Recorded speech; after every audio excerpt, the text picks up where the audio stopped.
Welcome to the Your Lifestyle is Your Medicine podcast, where we do deep dives into the topics of mind, body, and spirit.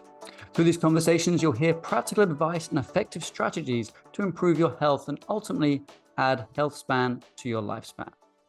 I am Ed Paget. I'm an osteopath and an exercise physiologist with a special interest in longevity. Today, my guest is Dai Manuel. He is an award-winning digital thought leader and author. He's a former partner and chief operating officer of a multi-million-dollar retail business. He understands the struggles, but lives his life leading by example, always staying true to his values of fitness, family, faith, finances, and above all, fun. He's referred to as an all-round life enthusiast. Now, Dai is on a mission to inspire and positively impact 1 million role models across the globe. He wants to encourage them to lead a fun, healthy life through education, community, and a whole lot of encouragement. In today's episode, Dai and I explore what he calls the whole life manifesto, which is the 2% solution to taking control of your physical, mental, and spiritual health.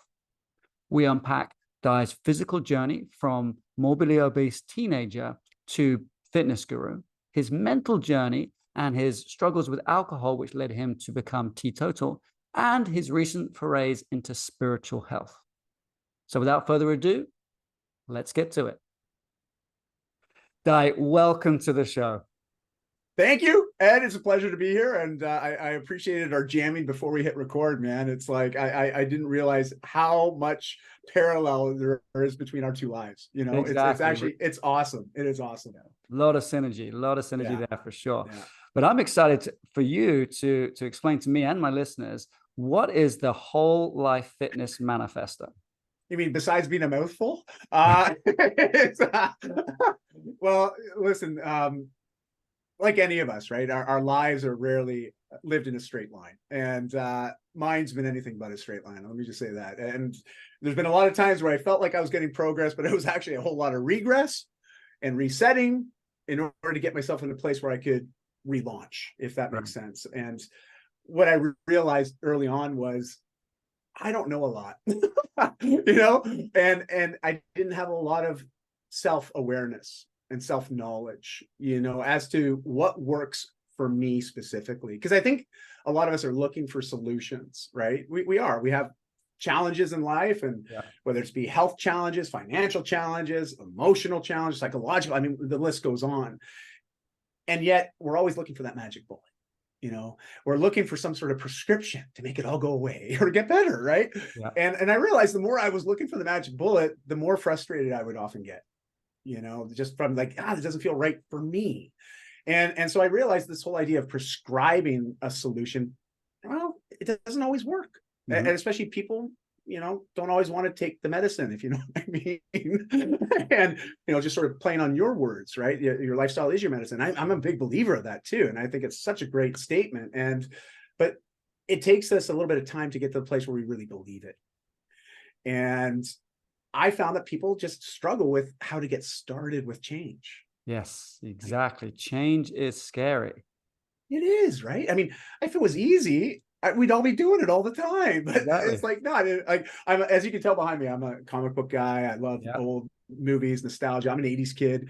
And I remember the movie back in 1982. You know, obviously I was too young to really remember it in theaters, but I remember getting hooked on the Indiana Jones series early on. Love a bit of Indiana Jones. Yeah. Well, remember Raiders of the Lost Ark? Do you remember that big boulder in the first 5 minutes of the movie that's chasing Indiana? Yeah. Well, that is a great metaphor for change in most of our lives, okay?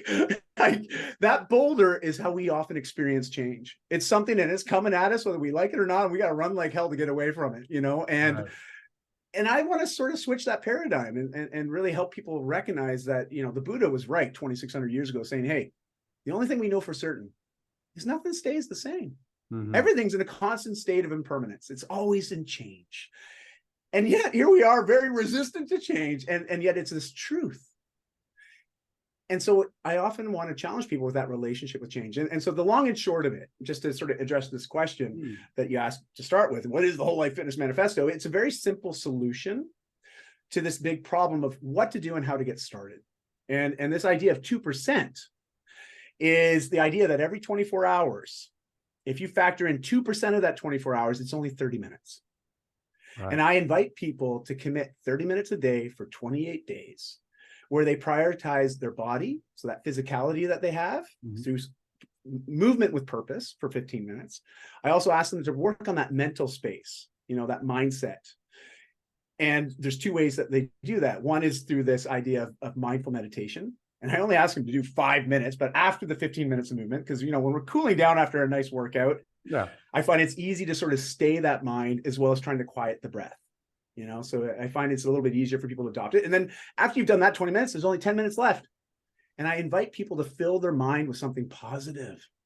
Listening to a great podcast like yours, Ed, prime example, maybe listening to an audiobook, maybe it's talking to a coach or a mentor for 10 minutes. Yeah. But either way, feed the mind with something positive for 10 minutes. That's only 2% of your day. And if you compound that over 28 days, I don't care who you are, where you're from, what your background is, you will experience a level of change, which will then fuel more clarity and confidence so you can take more decisive action and continue to see progress in your life in those areas. And it really brings people to a place where they believe, I can do this, and more importantly, I am doing this, and so that's the whole premise to that concept of the Whole Life Fitness Manifesto. Obviously, there's some tenets and we could go in deep on that, but that's really the gist of it. Yeah. Well, I always like to ask the question of, where did this come from? How did you come to this realization that this 2% is 30 minutes and that you only, not that you only need, but these three areas are really important. Tell me a little bit about your background and how you came up with this. Well, I've been in the fitness space, fitness industry or health industries, 28 years now. So a long time. I'm 46 now, so people can do the math. Pretty much since I was 18, 17, 18 years old, I started supporting people with change. It started more on the physical, the fitness side of things, because I myself, from age 15 to 17, went through a massive physical change. From age 9 to 14, I got into a place where I was avoiding a lot of things, right? A lot of challenges, especially mental health challenges. And I was dealing with social anxiety. I was also dealing with my parents divorcing, and separating, and this new structure of what our family was or what it was becoming. And emotionally, I didn't have a lot of support. And so I went inward rather than going outward. Like, we wanted to see our kids being expressive and enjoying life and connecting with communities and friends and family. I didn't do that. In fact, I withdrew. And with that came a lot of mental health challenges. But yet I found solace in food and drink and movies and video games. So you can do the math on this. It's like, ooh, this is a recipe for not very good health. And it was 5 years of compounding these negative habits on top of each other. Through your teenage years. Yeah, in my teenage years. Yeah, by age 15, it was right before my 15th birthday. It was actually, I was 14 at the time. And I remember very distinctly going to the doctor's office with my mother. And I remember Dr. Quinn pulling my mom outside the office. And of course, leaving the door ajar ever so slightly, knowing I could hear what was going on in the hallway. Yeah. And he said, Betty Ann, Dai is morbidly obese. His BMI is in its 40s. Again, Ed, I had no idea what the heck that meant. Yeah. But I could tell by the tonality and by what my mom was responding, it was not a good thing. So it just reinforced this belief that, oh, geez, I've got issues, And so it was easy to go inward again and also continue to self-medicate and with food and drink and watch certain movies, chasing dopamine, but not in a positive way. And at age 15, I had a bit of an epiphany, and it was really, sometimes we have to hit rock bottom, as people say. And I often joke, I'm like, no. I was under the rock, at the bottom. And I can laugh about this now, but believe me, it's at the time I would not have been laughing. I would have been crying. And in fact, I remember distinctly being at my father's place and having this moment in the washroom after getting out of the shower. And like, Ed, I used to have this habit, and I call it more of a hack. There's like 2 photos of me during that time in my life. Two images, like over a 5-year period. Now, again, remember, I'm older than Google, and there weren't smartphones back then. And so, if you would tell when someone had a camera and they were taking images, and I was very good at avoiding that. Right. Because I didn't like having any reminders of who I was and what I was at that time. And as a result, fast forward into my 15th year, I'm at my dad's place and I'm having a shower, and I used to have this hack where I would turn the water on extra hot before I got out of the shower. So when I got out, Yeah. the mirror would be covered in condensation. I wouldn't have to see myself. Wow. This is where I was. Yeah. That's where I was, and that was a very poignant reflection of who I was internally at that time and who I believed I was. And I remember that moment, getting out of the shower, and I was being rushed by my dad. I don't even know why. We were going somewhere that day, and I had to get out of the shower, and I didn't get to do my hack. Right. And I could see in the profile of the mirror as I'm toweling off, and I'm like, I don't know why, but I turned and I locked eyes. And I did the gaze down and then back up. And by the time I got back up, it was uncontrollable sobbing. Like it was very cathartic. But also at that moment, I realized, oh my gosh, this person I'm looking at in the mirror, that is me right now. And I don't want to be that anymore. I want to be healthy. I want to feel good. And some people say, well, what was the biggest motivation? I was like, well, to be honest, I wanted somebody to want me. I wanted a girlfriend. Yeah.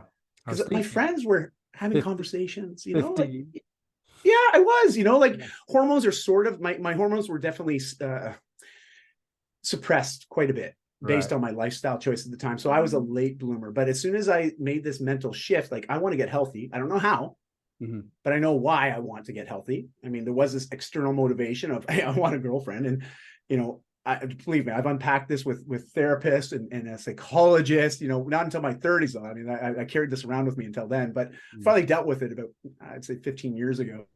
And, that past trauma was really heavy. It was a heavy luggage that I was dragging behind me. But yet these external motivators are very present. And so I got motivated to start moving. I went to the library, I got books out on fitness and exercise. I asked my dad, like, Dad, I want to get healthy. And he's looking at me, he's like, holy crap, you want to get healthy? And up to that point, you're a father. When you see your children, upset, sad, what do we want? We want to make them happy. We want to do whatever it's going to take to get them back to that joyful, happy state. And my parents were always encouraging me to do things. Hey, we can get you a dietitian or a nutritionist. My mom was an RN, so she knew people that were in the health space that were dietitians or registered nutritionists. And I was like, no, you're just saying you want me to change. You're saying I'm not good the way I am. That's how I took it every time. But now I was 15. My dad asked me, what do you want to do? I was like, Dad, can we get me a bike? Because I remembered when I was like 9, 10 years old, and that's what all the books said, do something that you like. I was like, I like biking. I love to go out for cycling. Meanwhile, I hadn't had a bike. I hadn't been on one for years. But that afternoon, he was like, I'm going to hit this while it's hot. He took me and we bought me a bike. Nice. I came home that afternoon and I started cycling. And I went out every day, like methodically. Every day I'd go out for a ride. And of course, it wasn't very fast and it wasn't very far to begin with, but I didn't care because it was something more than I was doing up to that moment. So I trusted that if I kept doing that, good things would happen. And sure enough, it did. It took me 20 months to release that weight and to ultimately create a new lifestyle for myself. And I haven't looked back since, I haven't. Now, I've had some health challenges along the way. I've had some mental health challenges along the way, but I mean, who hasn't? But I've learned that change is okay. And it can happen rather quickly if we set our mind to it. And that was it, man. And that's sort of where it all began. That was the genesis way back when you were 15. But then you went into business and you went, quite hardcore into business. Well, into fitness, sorry, and into business. Yeah. So what happened there? Well, I had this idea. Like, the funny thing was, I went to school for philosophy and English literature. Okay. And I was dealing with the challenge, like, what the hell am I going to do with this degree? I'm like, what am I going to do? Well, I guess I could be a writer. That's fine. But I know people that write, and very often it's not a very lucrative industry, unless you're a J.K. Rowling, a Stephen King, or somebody that sells millions and millions of copies. So once I learned that stat, I was like, oh, okay, well, maybe that's not the best direction. Oh, I could be a teacher. I'm like, well, I love kids, but not enough to commit my life to teaching. I could be a lawyer. And I was like, oh man, my lawyer buddies at the time, I was like, man, they work a lot. Like their health is suffering, and I was like, that doesn't really excite me either. I was like, but I love fitness. And at 17, I remember a friend of my parents coming over and wanting to have a conversation with me, and I was like, this is weird. They're more than twice my age. You want to talk to me? Not my mom, not my, what's up? And I'm like, maybe I'm in trouble. Maybe I did something that you don't want to have talking to me, and sure enough, they were like, hey, we've seen these big changes that you've done in the last couple of years. We want to get a little healthier. Do you think you could help us? Now, Ed, at that time, I never believed I had anything value to offer anybody. Mhm. This is the first time I felt like I can help you with that. And you know what? I know what to do and I know how I did it. And I think I can help you too. And that was my first dabbling or dipping my toes in the water of coaching and mentorship. More on the giving side, less on the receiving side. But yet, I knew that fitness was going to be a part of my life, but I didn't think of it as a career option at that time. Yeah. Then at 19, I decided, as I'm doing my schooling, I'm like, well, what would be fun is if I could get some side income. I get just a job that was me doing more of my fitness stuff.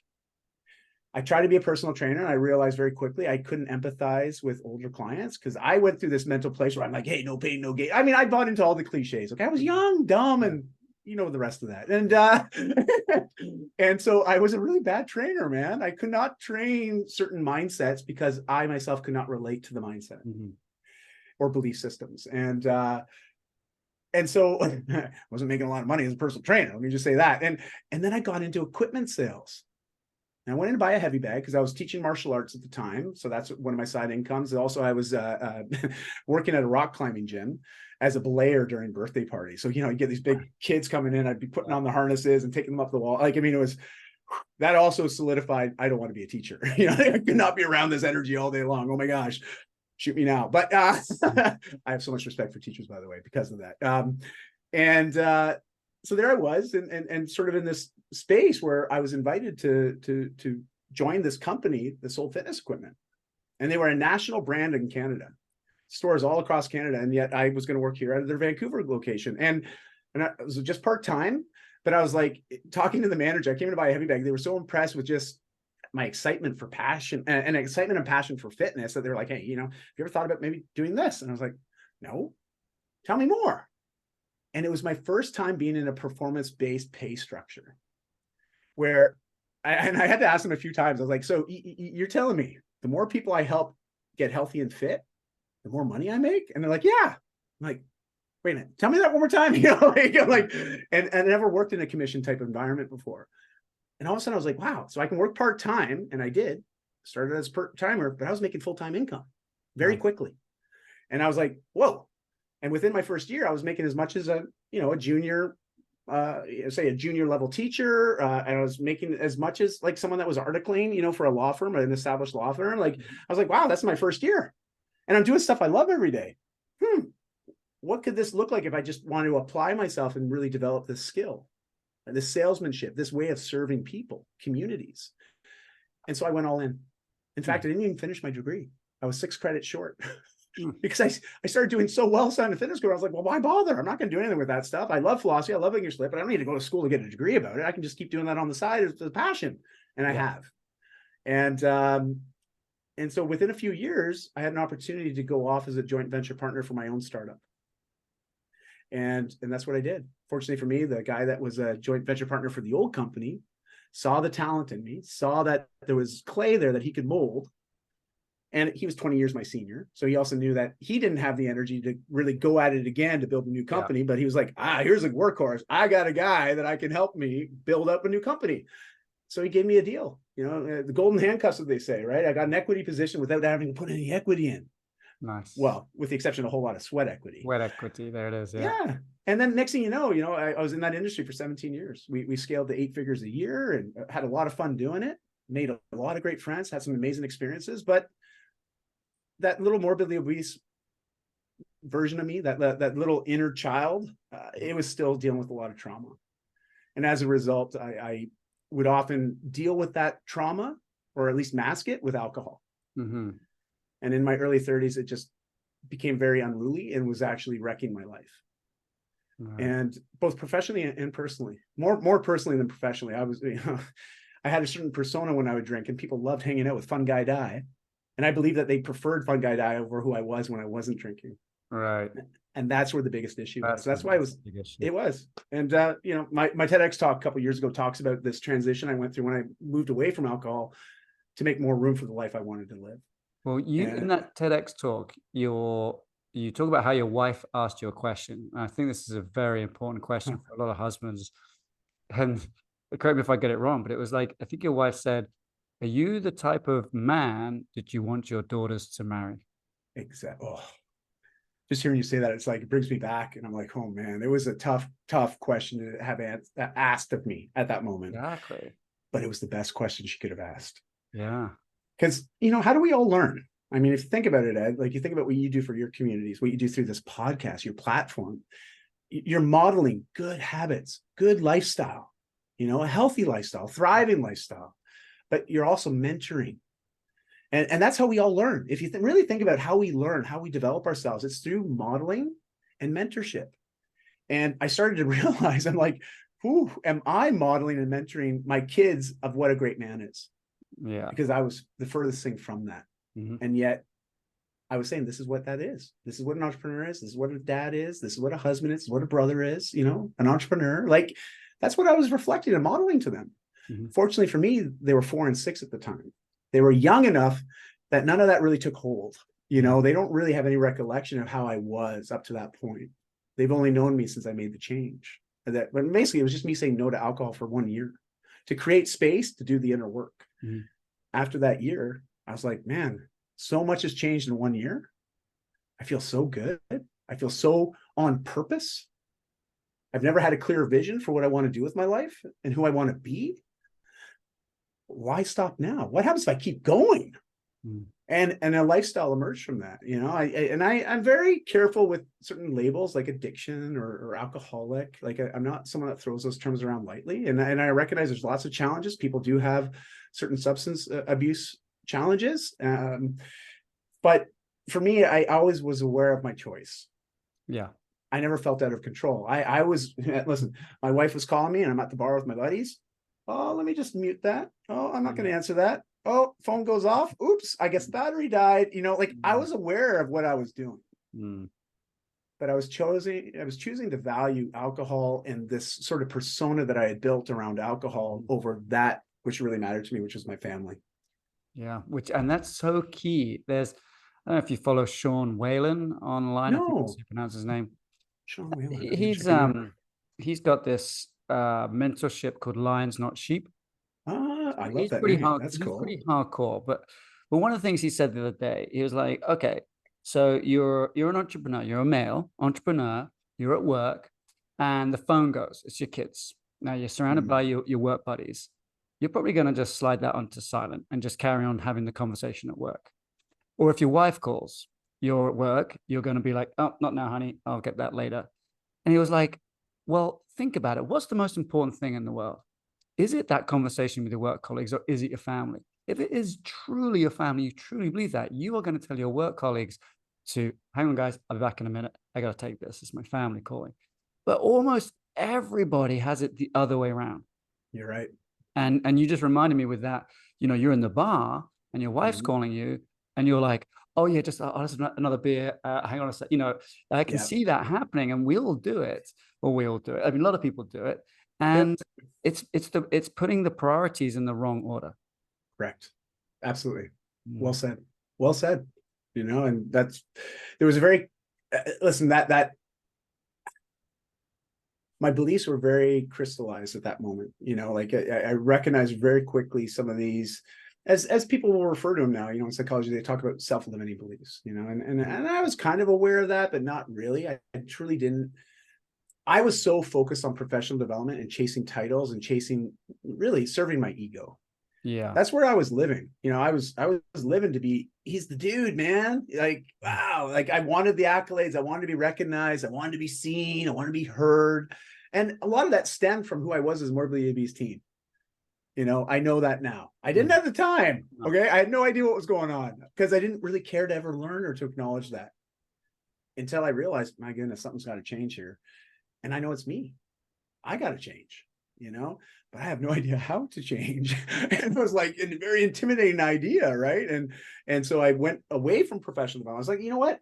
Professionally, I'm doing everything I ever set out to do. I don't think I need to continuously read more business books or listen to more business podcasts or business conversations, more networking. I'm like, what if I took even half the energy I put into develop myself as a business, as an entrepreneur, and I applied that to me develop myself as a man, as a dad, as a husband, and everything changed. Like it changed so damn fast, man. Like, and that's why I like to remind people. It's like when you actually make that mental shift, like I'm going to start to put into action the things that truly matter for me and align with who I want to be or who I believe I've always been on a course to become. Whew, like it happens quick. It doesn't take long. It's just like, fitness, right? Like fitness is one of our tenets. Both you and I believe that fitness is just a conduit to change, especially that physical confidence we get, that health boost that we get. I mean, within days of implementing some new healthy habits, everything shifts. Like instantly. You start to feel better. And when you start to feel better, you start to think a little bit differently. When you start thinking a bit differently, you start taking different actions. Okay. As this brings us back to that 2%. 2%, you got it. Woo! And it's the compound effect, right? Darren Hardy's great book. And also Jeff Olson, The Slight Edge. Yeah. Those are two great books. If people want to really dive into this idea of compounding, of a little good habit every day and how big of a shift it can make for us just in a matter of weeks, those are two great books that really speak to that. What's the title of Darren Hardy's one? Is it Compounding? Compound Effect. The Compound Effect. Yeah. And then the other one's Slight Edge by Jeff Olson. But, I mean, gosh, what's his name? Einstein talked about it, right? What's the two most powerful forces in the universe? Compounding. Love and compound interest, right? Like, so, we've been talking about this stuff for a long time, but it's neat to see. Sometimes we have to hear the conversation a number of times before we get it, right? Totally. And I was definitely a slow learner. So everyone realized this. It wasn't until I was like 32, 33 that I started to adopt some of these habits. And I was really fit. And on the outside looking in, everybody thought, whoa, Dai's the dude. Yeah. But every time I looked in the mirror, I still saw that little fat kid. I saw someone that wasn't enough. Yeah. And that's who I was, So let's talk about then, you mentioned mental and spiritual health. And I understand that everything is intertwined because that's the way I look at things as well. Yeah. But is there anything specifically, so you mentioned right at the beginning, some tools and techniques, but can you talk me through that for the mental and the spiritual aspects? Yeah, I was slow to come to spiritual, just to be frank, so it was more the mental first. And when I talk about mental health, I know it's a buzzword now, right? Like in the last 5 years alone, it's like, you can't help it. I mean, you type in mental health once into a social feed, all of a sudden you get just inundated with content, right? I mean, thank you algorithms, right? Like, but mental health, what does it really mean? And I think it's really our self-perspective, not only on who we are, how we're showing up and what we're doing, but also how we perceive the world around us. And for me, it was all about getting clearer on the vision I wanted for my life, because I found that I was very good at distracting myself. I definitely suffered of comparitis, and the more I compared myself to others, the worse I felt about myself. And I found that social media was one of those tools. Not just it is you. a tool. Yeah, not just me. No, you're right. And I'm speaking from my experience here. Yeah. And so I do recognize, and I am careful to say, this is, listen, it's not just my problem. It's a global issue, right? And especially, you're a father, I'm a father. This next generation that's coming up, I'm like, oh my goodness, like, whoa, yeah, whoa, right? And so as such, I realized I had to start guarding the inputs. I had to start guarding my association. And what I mean by that is I realized, especially when I moved away from alcohol, again, I said no to alcohol so I could say yes to the life I wanted and the person I wanted to be. That was it. I just realized the other one was distracting me from achieving that. So I had to get rid of that anchor or that rock that I was under so I could be free enough to now catapult into this new direction and really experience the change I wanted to, but more importantly, sustain the change. I knew if I had those habits still there, it would be really easy to just regress back. So I needed complete abstinence from alcohol. And not everybody does. I get that. Some people have very good relationships with alcohol. They're very responsible with it. I wasn't, okay? And so I needed to abstain from it. But then I realized that there were certain people in my association that were very uncomfortable based on my choices, my choice to not drink, because the bonds that we had formed were often under the influence. And so all of a sudden you remove that commonality, that common bond, and they felt like I was judged. I never judged them. I was like, hey, you guys can drink. I'm not drinking. And I realized the conversation sometimes felt forced. I felt that there wasn't a deep connection, and that's what I was craving. And so that was definitely eroding at me, hanging out with these people, getting these inputs and this sort of response. And then so I realized, I I can't change these people around me. So I think I just got to change the people around me, like I had to find new groups to associate with. And that's what I did. And it was awesome. I found people of like mind, people that weren't prioritizing alcohol in their lives, people that weren't prioritizing distracting themselves with certain habits. I needed people that echoed some of the values that I wanted. And fortunately, I found some of those communities, one of which was Toastmasters, because I still was dealing with that social anxiety piece, and I realized I had a message. I wanted to help people. I knew I wanted to be able to lean into that. And I was like, I got to be able to talk openly and not shut down every time I tried to talk to more than two people at once. And so I went to Toastmasters. There was this welcoming community that said, hey, come on in. Don't worry, this is a safe place. Quite far in Toastmasters as well.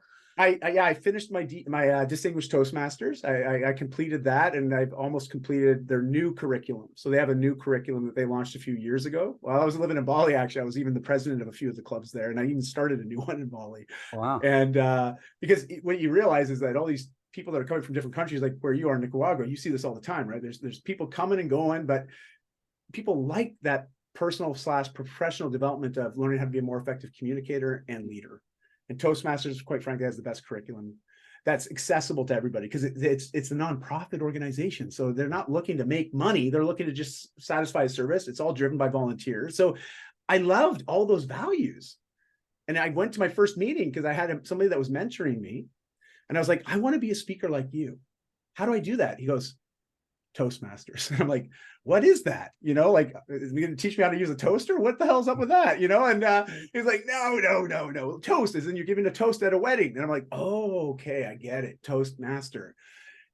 And he said, Jack, just go check it out. And I went to my first meeting. It's been part of my life ever since. Wow. And it's been so helpful because it's an encouraging environment that supports you with developing skills that maybe you have, you're just not aware there. And yet you need that mentorship and modeling, and that's what it provides. And so that was one thing that I did that really started to support me leaning into this person that I always believed I was. And then outside of that, that was the mentorship side of things and that personal/professional development side of things. The other side was, because that's the guarding the association piece, but also guarding the inputs. I realized social media was eroding some of this perception I had of myself and on the world.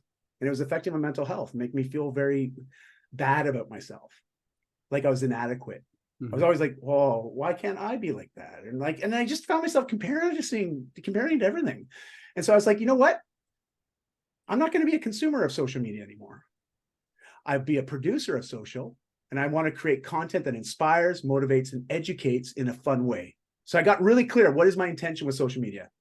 These filters, that's what I'm going to use. Yeah. I'm going to put my time into creating, not consuming. And then the only time I engage with people that engage with my stuff. And that's it.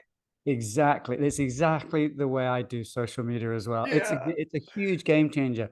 And now I can't understand almost what people who aren't content producers, who aren't running a business, or I can't understand what they're even doing on social media. They're just doom scrolling. And I'm the same as you. It's like, I'll go onto Facebook because I have 2 or 3 groups, and I spend my time answering questions and so on in those groups. And same with Instagram, I'll go on, answer questions and so on. And I'll look at the things that are relevant to my niche, but other than that, I'm not looking at anything else. Yep. Yeah. And it's a huge, and it's a massive time saver as well, because when I think it was when Instagram first came out, I resisted it for a long time. And then when I got onto it, I was like, oh, this is amazing. But then that algorithm gets in your head and you just swipe or whatever it is, press. And you can spend a lot of time wasted on social media. I'm glad that you brought that up. This is one of the things I love doing with people. And I invite anybody that's listening or watching this right now, you pick up that smartphone, right? And you go to the settings section. Like I have an iPhone. You go to the settings and you go to the screen time section. Oh. It is a wake-up call. Okay. A wake-up call to see how much we're on these things. And this is just the mobile. But this is the screen that tends to get most of view time now in most people's lives. This is the device that we spend more time on. But when you look at just that screen time alone in a 24-hour cycle, and you extrapolate that over a year, it is remarkable the weeks that we lose to these things in our lives. Every year, and I like to make people aware of that. because I often hear people say, I just don't have the time. I just don't have the time. I just don't have the time. Like, So, you don't have it, or you don't want to make it, or take it, like, it's crazy. What were you saying? Sorry, I didn't mean to cut you off there, Ed. oh no, I was just saying, if someone says they don't have the time, just do that thing with them. Ask them to have a look at their screen time consumption. And I do. Having kids, I don't mean to be challenging, but it's yeah. like sometimes we have to be challenging because it's the only way to get through to people, right? Yeah. And it's unfortunate, but I also know some of the changes I needed people in my life to like knock me on the forehead a few times before I made the change, right? Shock factor a little bit. Yeah. And with my kids, I find, I'm trying to, neither of them have phones, but they do like their tablets and that kind of thing. And let's say we're watching a movie, there's no tablets and movie, but my phone is there. And, I'll get a WhatsApp message and I'll be like, oh, and then I'll be like, oh, okay, I forward someone's details to someone or sort out something. And my kids look at me and they're like, what are you doing? They're like, you can't have your screen, your phone and the TV on. I'm like, you're totally right. Sorry. They call me on it, which is great because it's what I call them on. But at the same time, us as adults, we say, oh, well, actually, this is more important. But sometimes I'm just there literally answering work stuff at 9 p.m. at night. I'm like, what am I doing? That person does not need me to respond then. I can respond the next day in my sort of normal office hours, inverted commas. So yeah. I love that. I'm the same way, man. And my kids will sometimes check me, but we have to check each other because they're also that age now, 18 to 20, where they have their autonomy and they're their own individuals, and we want to respect that. But at the same time, we also want to encourage good habits, good patterns, really. But I also realize I have to model that for them. And so they do call me out too, and it's great when our kids start to call us out, right? It's like, oh, good for you. Touche. That's good. That's good. Like I applaud them for it, The mirror on the inside, I'm like, damn you little grunt. But back to your spirituality question. Yes, let's get into that. That came later. Mm-hmm. That came later. And I think it really started to solidify itself because, as much as I was into philosophy, and especially I loved Eastern philosophy as well. And I was always attracted to Buddhism just because I found it wasn't a religion per se. It was more of just a way of life. And that's what I appreciated. And then when neuroscience really started to evolve and where it is today is just remarkable. It's actually validated a lot of what was talked about in Buddhism, especially around change. Yeah. Right. And so I really loved that connection. And then I found Joe Dispenza. Yes. And I really enjoyed some of his writings, some of his works that he's been doing, as well as the stuff that he's been doing around this whole meditation space and mindfulness space. And that sort of lit something in me to go a little bit deeper down that path, to the point I had a coach when I first moved to Bali, I was still in that period of transitioning from what I'd been doing for 17 years into now coaching, mentoring, and building an online platform, really. Right. And I wasn't 100% sure best direction to go. So I thought, what? I need a coach. I need a mentor. I need someone that's already doing the things that I want to do. So I found a coach. And I remember we've been working together for a few months and we're on a call and he's like, okay, Dai, you're not going to see me for about 3 weeks. I'm like, whoa, 3 weeks? Where are you going? What's going on? He goes, well, I'm going out of Vipassana. And I was like, Vipassana, what is that? And he goes, well, I'm going to be offline for 10 days specifically for a silent retreat where I'm just meditating for 10 days. I'm like, dude, you're crazy. I'm like, you're nuts, man. There's no way I could do that. And he's like, yeah, but I'm going to have a little bit of buffer on the front end and buffer on the back end because I want to really make this a big part of my life. And because he was on this spiritual journey. He was going from being in business and he was just many years ahead of me, right? And I was like, oh, well, this is interesting. And I'm like, well, hey, good luck, man. Good luck. Better you than me. I'll see you in a few weeks. A few weeks later, he gets on the call with me. I was like, who are you? I was like, who is this guy? Like the calmness and the presence he had in that moment. Yeah. I was like, because he was a guy that was like self-proclaimed ADHD, like all over the map, like, and some of our calls, he was rather spastic at times, but that's the energy I loved. I love that frenetic energy, sometimes like, it's just because unfortunately I'm the same way, like, and I'm sure you're seeing that already. I get a little bit animated at times. And so I jived with that. And all of a sudden it was like completely different. It was like I was talking to Yoda, right? Like, what is up? Like, what happened? And he proceeded to tell me about his experience and just what had happened. And I was like, huh. But here's the thing, Ed, at that moment, I was still like, well, better you than me. I was very dismissive still about it. No joke. And this is where, the reticular activation system, or maybe the universe trying to speak to us, I guess it depends on our viewpoint, my subconscious was definitely in tune and aware, because I had 2 other conversations with people I deeply respected. And they too had also just recently had Vipassana experiences. I was like, okay, 3 people I respect in a matter of 2 months have all done this Vipassana thing. I look at my wife and I'm like, hey, babe, I think I want to do this Vipassana. Do you want to do it with me? She's like, hell no, but I'll support you if you want to go do it. And so I did. I went online, vipassana.org. It's a free website. They have all the Vipassana centers around the world. And I chose one that was we were living in Bali, so I chose one in Thailand. And about 2.5 hours up in the jungle north of Bangkok. And I was like, well, that looks kind of cool. It's remote. It's in the jungle. It's the rainy season. I know it's going to be wet, but sounds like a good place to go and check out. The reviews sounded positive. I was like, oh, okay, I'm going to sign up. So I did. And I went and did it. And I got to tell you, Ed, honestly, it was one of the hardest things I've ever done in my life. I'm a guy that likes to move his body. I'm struggling right now sitting here and having this conversation without moving around, right? And here's this thing where literally you get there, men and women separate, right? So for those that aren't aware what this is, it's 10 days where you're basically being taught the Vipassana style of meditation, which is the same meditation style that Siddhartha is supposedly used when he became enlightened one, or the Buddha. When he was sitting underneath that tree and meditating, it was a Vipassana style of meditation he was doing. And so it's non-secular. And this is the nice thing about Vipassana centers. It's not about any religion. There was Catholics there. There was Christians there, like I know there's a couple Muslims there even, and there's a lot of Thai people there as well, Buddhists. Mm-hmm. And it's not about the religion. It's about this inner journey that we can go on, this inner ability to really find and center ourselves and really just take the emotions out of things so we can be really present right now to what's happening, and that inner journey that we go on, right? And I'll tell you, everything changed for me. It took me about 5 days to get to that place. And it was interesting because there was about 60 men, at the start. Mm-hmm. By the end of it, we had lost 30% of those men. They just left. Like they just leave, right? Like they're gone. Like they just don't show up again, because there's no writing, there's no reading. There's only 1 meal a day. It's vegetarian based. There's no exercise. Mm-hmm. There's no conversations or interactions with any other people there. There's no talking, right? It's silent. No talking. It's all silent. Yeah. Like, so it is literally, you're on a journey by yourself. Even though there's people around you, it might as well not be. Like you're living like a monk for basically 10 days.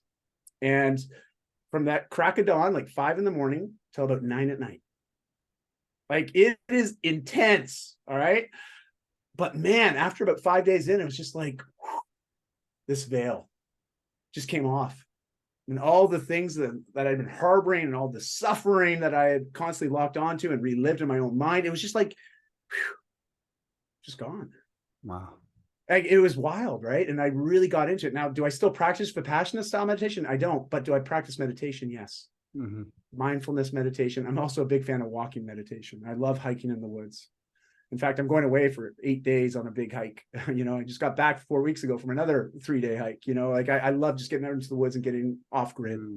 Yeah. And that's how I get most connected to myself. And so that was something that came from that. And so that spirituality piece, it's not religious based. I'm very much non-secular. Do I believe there's a higher power? I believe there is something. I do. I believe there's something. Do I know what that is? Hell no. But I'm still on an active discovery. I'm trying to, discover what it is, but I will constantly be investigating. And so that spirituality piece is it's part of my life. I don't have all the answers, but I'm open, open to receive. So that's sort of the spirituality piece. I'm still trying to figure it out. Yeah. And I think your experience that you shared there is brilliant, because people bang around the word spiritual and spirituality, and it seems to be filling in for this. There's something that in our human condition that we need, and religion had that. And now people are like, well, we don't quite like formal religion anymore.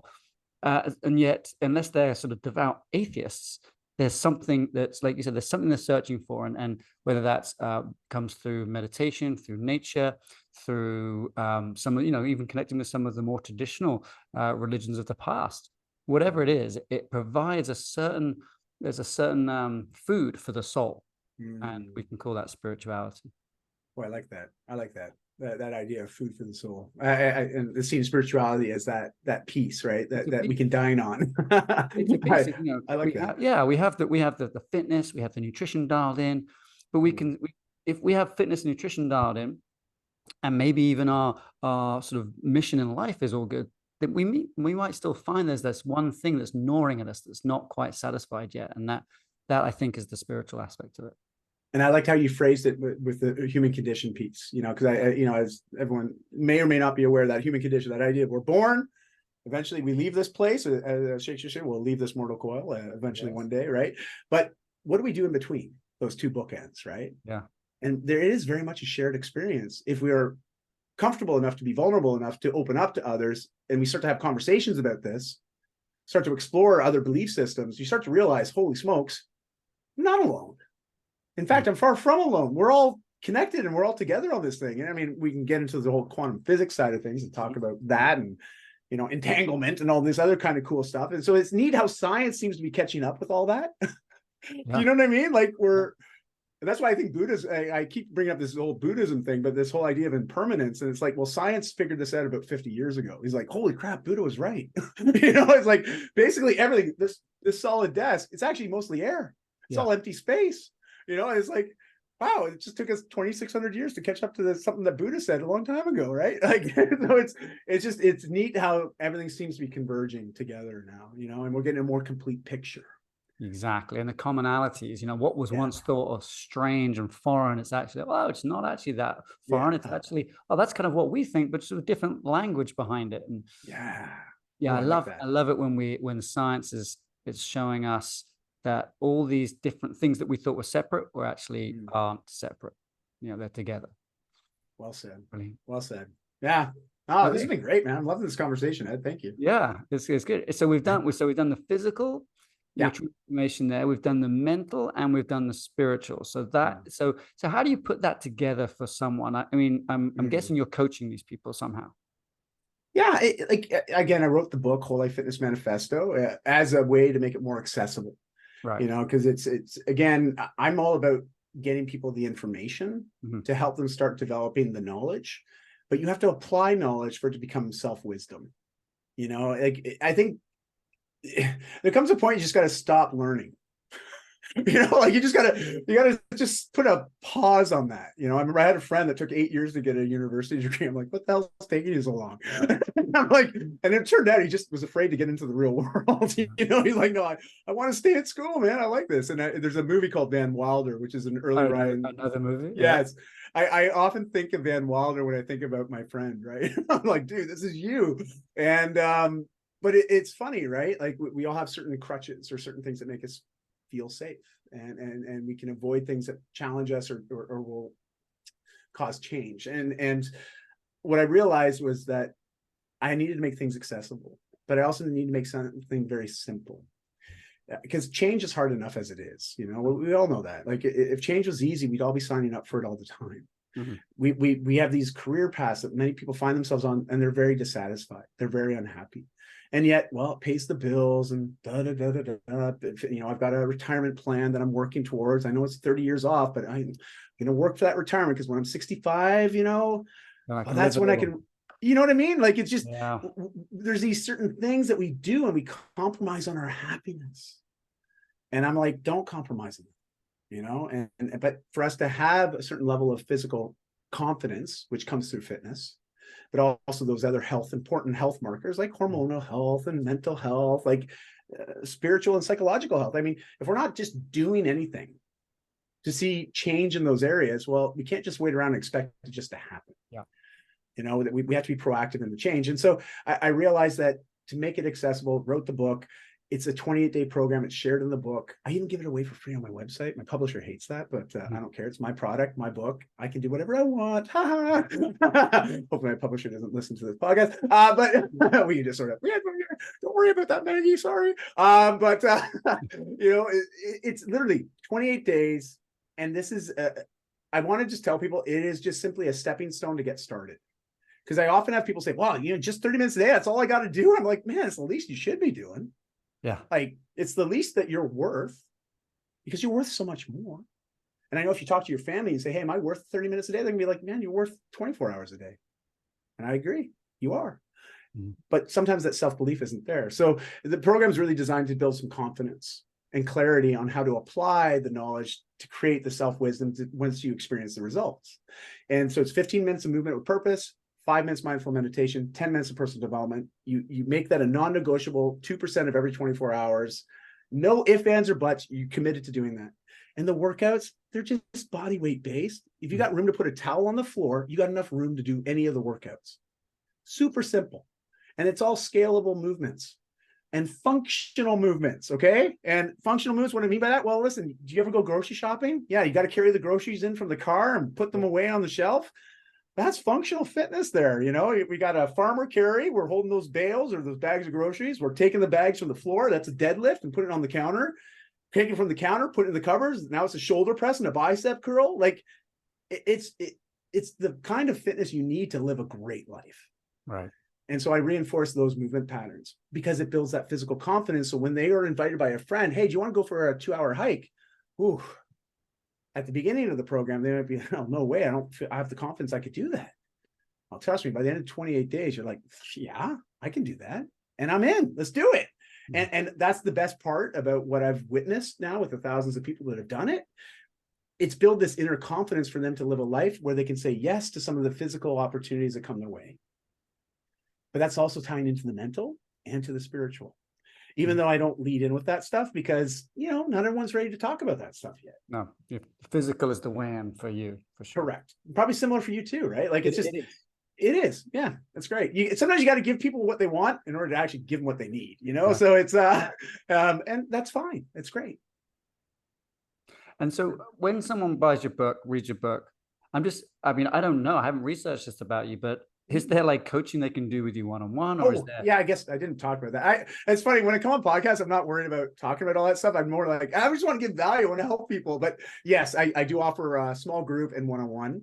Yeah. And it's more of a mentorship opportunity where I really mentor people through whatever that change is that they want to work through. And it's often I tend to attract people that are dealing with similar struggles that I have or living with certain challenges that I've already currently lived through. And that's why I sort of position more like a lifestyle mentor than a coach. Yeah. And you're the same way, Ed, based on the life that you're leading and what you speak to and help people with. It's very much mentorship and good modeling, and yet coaching comes into it too, right? And that support and accountability and the camaraderie that we get in forming that new relationship, especially with like-minded individuals or with that coach and coachee relationship is awesome, right? Like it's a lot of fun. And so there's lots of different options for how I work with people, but I always just say it's got to start with a conversation, and it's got to make sense for both parties. And again, I most of the people I have conversations with, and this is just full disclosure, I often just send them a free copy of the book and say, do this first. Get through this first 28 days. And then let's have another conversation. Because I find sometimes people aren't ready to make the big changes yet. No, exactly. And so I invite them to do something very small, very doable, make a commitment, follow through with it so you feel integral to yourself. But also see that, man, you have more potential than you give yourself credit for. And I think that's really where my secret power is. I see the potential in people that they don't see in themselves. And I'm like, no, I'm going to tease that idea. Don't you worry. Just a little bit at a time. Just a little bit. Because I know what's going to happen. All of a sudden, it's like that little bit of a spring's going to turn into a waterfall.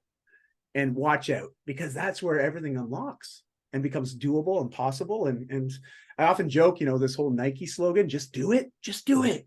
I'm like, Nike's genius. What a great slogan. But what if we celebrate that we just did it? Oh, nice. We celebrate the completion of the action that we say we want to do. And we celebrate the completion of that. because that's where the dopamine comes in. It's the actual doing of the thing and the completing of it that gives us that self-satisfaction and fulfillment that, wow, I did something good for me. Now I'm still waiting to get a cease and desist from Nike. One of these days, I'm sure I will. Stop saying just did it, and I'm like, whatever, man. I think it's just a play on words, but hey, but that idea of just did it, that's brilliant. So you could make a t-shirt with a little tick and just did it written on it. That's a good idea. I'll send you one when I make one. Brilliant. Yeah. It's fun though, right? Like and I think I try to have fun with all this stuff because I think life is already serious enough. Like we have a lot of very real life issues out there, and I mean, you're a father just like I am, and I'm worried about my grandkids' generation more than anything. The generation that's not even here yet. I'm like, oh boy, like what are we doing right now? Like climate change. Oh my gosh. I live in Vancouver. We're experiencing summer weather right now. And historically when it's wet, rainy and cold. Yes. Now I'm not complaining. I'm like, I'll be very present for the warmth. I'm like, I love it. I've got a tan right now where I never have a tan this time of year. But that's climate change. It's real and it's happening. What are we going to do about it? And so there's big issues out there. That's heavy, right? It weighs on us as a culture, as a society, as a humanity. But we need to work on ourselves first so we can do the things to make this place better for everybody else. Exactly. Well said. Well said. So Dai, where would people find more about you? LinkedIn or Instagram, website? Yes, and yes. I always say, I am quite active on social. So like yourself, Ed, I put a lot of time into creating content that helps. Educates, motivates, and inspires, but always with a bit of fun involved. And so I always say, if you want to follow me online, LinkedIn, Facebook, and Instagram are my 3 channels I'm most active on. My kids have finally convinced me I'm on TikTok now. I'm just starting in on that. I haven't really figured it out yet, but I'm on TikTok as well, but there's not a lot of content there yet. But and then my website, I've got about 2,200 articles. I've been blogging since 2008. And as I say to people, I'm an OG. And for those that know hip hop, OG refers to original gangster. Well, no. Don't get me wrong here, but I'm the OG, the old guy when it comes to blogging. Okay. So I've been blogging a long time. It's all content to help people live their healthiest, happiest, and most fulfilling life. And I always just say it's a great place to begin to self-educate, but take what you learn there, apply a little bit to your life, and see what happens.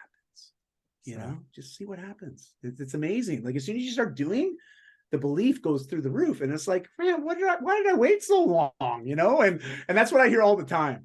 The only regret people have is that they didn't start sooner. So start now.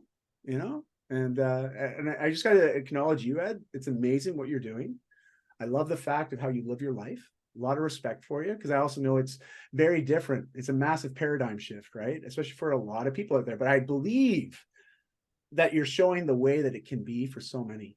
Mm-hmm. And that adoption of that lifestyle is wonderful to see in action. And the fact that you have a platform like this that allows us to be part, as I say, a fly on the wall, listening to these conversations. Yep. Thank you.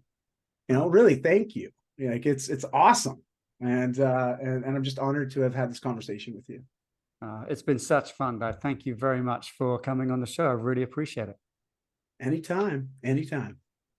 Thank you for joining me in my conversation with Dai Manuel. If you've enjoyed listening to and learning from this podcast, please leave a comment, and you can leave a suggestion for a future podcast guest that you would like us to feature. In addition, on Apple, you can leave us up to a 5-star review and leave us a comment there as well. Now, if you want my direct help, you can send me an email, ed@edpaget.com, or visit my website, edpaget.com. And lastly, but certainly not least, thank you for your interest in lifestyle medicine.